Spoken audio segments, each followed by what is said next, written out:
Series में आज हम देखेंगे देर से शुरू होने वाले कुछ स्ट्रक्चर्स। पहला स्ट्रक्चर देखिएगा, सबसे पहले देर का यूज होता है, फिर बी की जो भी फॉर्म आनी होती है, चाहे इज आए, आर आए, एम आए, वॉज आए, वर आए, उसका यूज हो जाएगा, या शैल बी विल बी का यूज हो जाएगा, और उसके बाद सब्जेक्ट से लगता हुआ स्ट्रक्चर आएगा। देखिए एग्जांपल, इसमें कोई शक नहीं है। देखिए, जब किसी सेंटेंस में जो मेन बात है हिंदी सेंटेंस में वो बाद में आती हो और जगह या टाइम पहले आ जाता हो तो सेंटेंस देर से ही शुरू होता है। इसमें कोई शक नहीं है। देखिएगा, बात कर रहे हैं शक की, लेकिन किसमें? इसमें। तो सेंटेंस देर से बनेगा। देर और है तो इज और आर में से एक चीज आएगी, और कोई शक नहीं, नेगेटिव है, सिंगुलर काउंट होगा, इज आ जाएगा। देयर इज क्या नहीं है? कोई शक नहीं, नो डाउट। इसमें है तो इन इट भी कह सकते हैं और अबाउट इट भी कह सकते हैं। There is no doubt about it, या there is no doubt in it. Next देखिएगा, वहां एक व्यक्ति आपका इंतजार कर रहा है। देयर इज कौन? एक व्यक्ति, ए मैन या एक पर्सन कह सकते हैं, वेटिंग, इंतजार कर रहा है, फॉर यू, आपका। जिसके लिए इंतजार करते हैं फोर से उसे दिखाते हैं। There is a person waiting for you, और there is a man waiting for you. Next देखिएगा, इस पद हेतु केवल दो ही व्यक्ति योग्य हैं। देयर आर कितने? केवल दो ही व्यक्ति, ओनली टू पर्सन्स। योग्य को बोलते हैं एलिजिबल। इस पद हेतु या इस पद के लिए, for this post, there are only two persons eligible for this post. इस पद के लिए केवल दो ही व्यक्ति योग्य हैं। नेक्स्ट देखिएगा, वहां काफी लोग इकट्ठा थे। There was a large gathering, बहुत ज्यादा भीड़ भड़ाका हो उसे गैदरिंग बोलते हैं, बहुत ज्यादा लोग इकट्ठे हो गए हो। There was a huge gathering भी कह सकते हैं। There was a large gathering या there was a huge gathering. वहां बहुत लोग इकट्ठा थे, वहां भारी भीड़ इकट्ठा थी, तो उसके लिए हम इसका यूज करेंगे।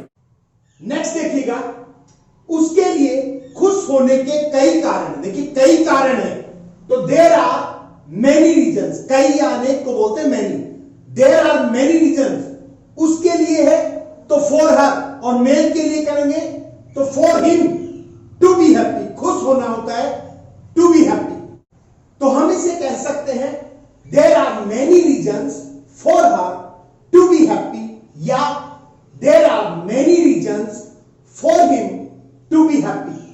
नेक्स्ट देखिए, घर में कुछ गलत था। देखिए, कुछ गलत था। कुछ गलत अनकाउंटेबल है, सिंगुलर काउंट होगा, और था तो वॉज वर में से वॉज आएगा। देयर वॉज, कुछ को कहते हैं समथिंग, और गलत होता है रोंग। देयर वॉज समथिंग रोंग, कुछ गलत था। कहां? In the house. यदि यह कहना हो कि कुछ गलत था तो देयर वॉज समथिंग रॉन्ग, पर घर में कुछ गलत था तो there was something wrong in the house. Next देखिएगा, गली में काफी भीड़ थी।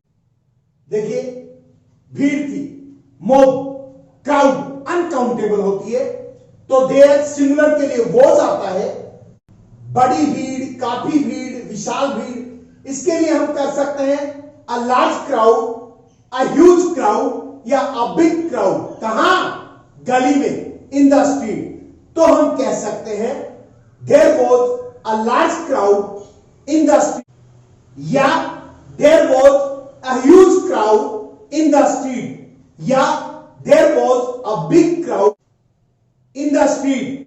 नेक्स्ट देखिएगा, अभी कई वस्तुएं लड़े जाने के लिए योग्य हैं। इसका मतलब अभी कई वस्तुएं हैं जिसके लिए लोग लड़ सकते हैं या हम लड़ सकते हैं। देयर आर, कई वस्तुएं प्लूरल है तो आर का यूज करेंगे, प्रेजेंट टेंस है, तो देयर आर, कई वस्तुओं को बोलते हैं मैनी थिंग्स। लेकिन अभी कई वस्तुएं, अभी भी के लिए आता है still. There are still many things.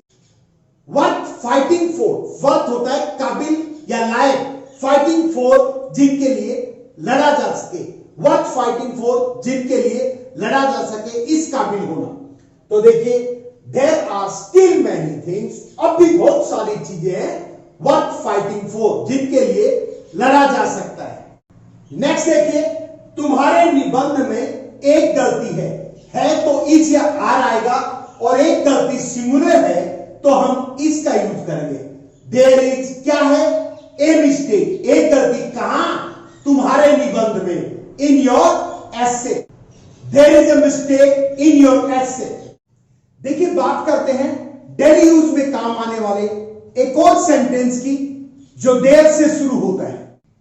देखते हैं इस प्रकार के सेंटेंसेस का स्ट्रक्चर कैसा होता है। सबसे पहले देयर का यूज होगा, बी की जो भी फॉर्म होगी वो आ जाएगी।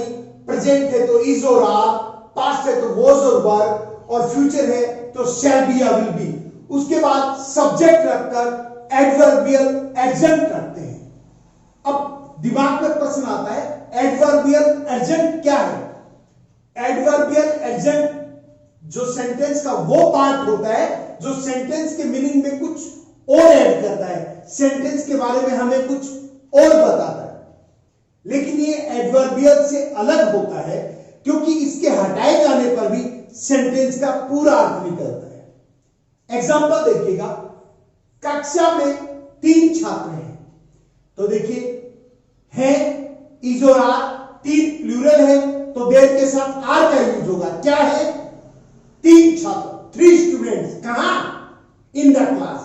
यदि हम इन द क्लास को हटा भी देते हैं तो देयर आर 3 स्टूडेंट्स का भी प्रॉपर अर्थ निकलता है।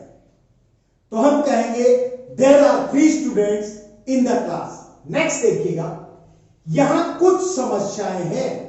देख, कुछ है तो इज और आर, कुछ प्लूरल है तो आर आ जाएगा। देयर आर, कुछ समस्याओं को बोलते हैं सम प्रॉब्लम्स, और यहां है तो हियर। यदि हम हियर को हटा भी देते हैं तो देयर आर सम प्रॉब्लम्स, कुछ समस्याएं हैं, पूरा सेंटेंस बनता है। नेक्स्ट देखिएगा, रात में एक तूफान आया था। देयर और था तो वॉज वर्ब में से वॉज का यूज होगा, क्योंकि एक तूफान सिंगुलर है। देयर वॉज ए स्टॉर्म, एक तूफान था। कब? ड्यूरिंग द नाइट या in the night. There was a storm during the night या there was a storm in the night.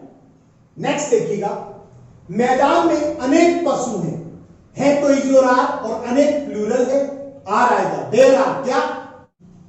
अनेक, कई, बहुत से, इनके लिए मैनी आता है। देयर आर मैनी कैटल, बहुत से पशु हैं। कहां? इन द फील्ड, मैदान में। यदि हम इन द फील्ड को हटा भी दें तो there are many cattle proper अर्थ देता है, पूरा अर्थ देता है। नेक्स्ट देखिएगा, हमारे आंगन में एक पेड़ है तो इज और आर, और एक पेड़ सिंगुलर है, इज आएगा। देयर इज क्या? A tree. कहां? इन अवर यार्ड, हमारे आंगन में। There is a tree in our yard, हमारे आंगन में एक पेड़ है। यदि हम इन अवर यार्ड को हटा भी दें तो देयर इज अ ट्री, एक पेड़ है, अपने आप में पूरा अर्थ देता है। नेक्स्ट देखिएगा, घर में दूध नहीं है। क्या नहीं? दूध नहीं है। दूध का जिक्र आ रहा है, लास्ट में आ रहा है, देयर से शुरू होगा। है तो इज, देयर इज, और नेगेटिव में देयर वाले सेंटेंस में जनरली हम नो का यूज करते हैं, नोट का नहीं। There is no milk. कहां? In the house. There is no milk in the house. Next, हमारे देश में बिजली की कमी है। देखिए, बिजली की कमी की बात करें, लास्ट में आया है, जगह हमारे देश में है वो पहले आ गई है, तो देयर इज क्या है? बिजली की कमी। ये लास्ट में आया है तो देयर इज, बिजली की कमी को बोलते हैं shortage of electricity, lack of electricity या स्कैरसिटी ऑफ इलेक्ट्रिसिटी। तो हम कह सकते हैं there is lack of electricity in our country, या there is shortage of electricity in our country, या there is scarcity of electricity in our country. Next देखिएगा, पशुओं और पक्षियों में अंतर है। अंतर है तो देयर इज डिफरेंस, बीच में है या में है तो बिटवीन कर सकते हैं। किनके बीच? पशुओं और पक्षियों, animals and birds. There is difference between animals and birds. Next, मंदिर के पीछे एक बगीचा था तो वॉज वर्ड का यूज होता है, बगीचा सिंगुलर है तो देयर वॉज क्या, एक बगीचा, अ गार्डन, कहां, मंदिर के पीछे, behind the temple, there was a garden behind the temple. Next देखिएगा, मेरे मुंह में एक पान है, क्या है, एक पान, there is a bitter leaf, कहां, इन माई माउथ। तो देखिए स्टूडेंट्स, आज हमने देयर की कुछ यूजेस देखे हैं। आशा है आपको समझ आया होगा। यदि आपको समझ आया हो और वीडियो अच्छा लगा हो तो इसे लाइक करें, अपने फ्रेंड्स के साथ शेयर करें ताकि वो भी इसका बेनिफिट उठा सके। और अभी तक यदि आपने मेरे चैनल को सब्सक्राइब नहीं किया है तो please subscribe it and keep supporting. Thank you.